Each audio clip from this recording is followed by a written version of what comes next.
हदीस नंबर है 609।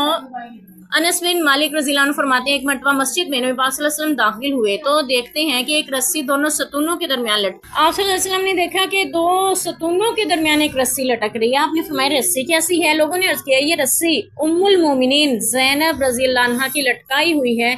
जब वो नमाज में खड़े खड़े थक जाती हैं तो रस्सी से लटक जाती हैं। नबी पाक सल्लल्लाहु अलैहि वसल्लम ने फरमाया नहीं, ऐसा हरगिज ना करना चाहिए, इसको खोल दो।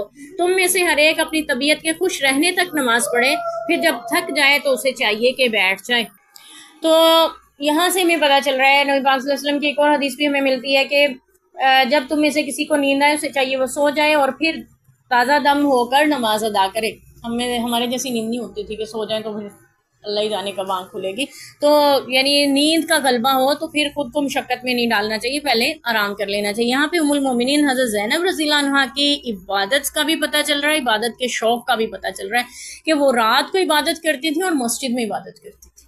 और मस्जिद में इबादत करती थी तो इस कदर इन्हिमाक से खड़े होकर इबादत करती थी, थक जाती थी तो रस्सी के सहारे लटक जाती थी।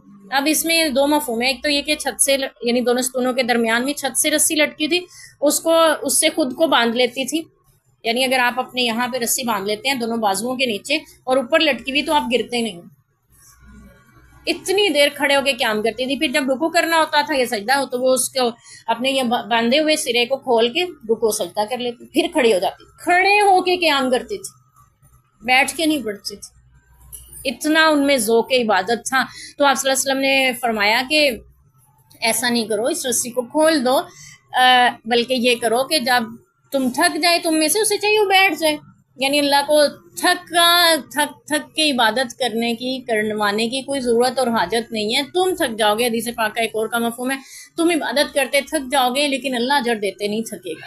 ठीक है, इसलिए खुद को मुशक्कत में ना डालो, उस वक़्त तक इबादत कर लो जब तक तुम्हें खुश तबी से इबादत करी जा सके। तो कुरान पाक में भी अल्लाह ने फरमाया फ़क़राउ मा तयस्सरा मिनल कुरान, जितना कुरान आसानी से पढ़ा जाता है उतना पढ़, मुशक्कत में नहीं खुद को डालो। जब तबीयत साथ ना दे तो फिर उसमें सख्ती खुद पे ना की जाए। और दूसरा मफहूम ये, दो सतूनों के दरमियान बांधी हुई थी रस्सी, एक सतून से दूसरे तक, तो जब थक जाती थी उस रस्सी के सहारे थोड़ा सा खुद को सहारा दे लेती थी ताकि गिर ना जाएं और फिर वो खड़े होके क़याम फरमाती थी।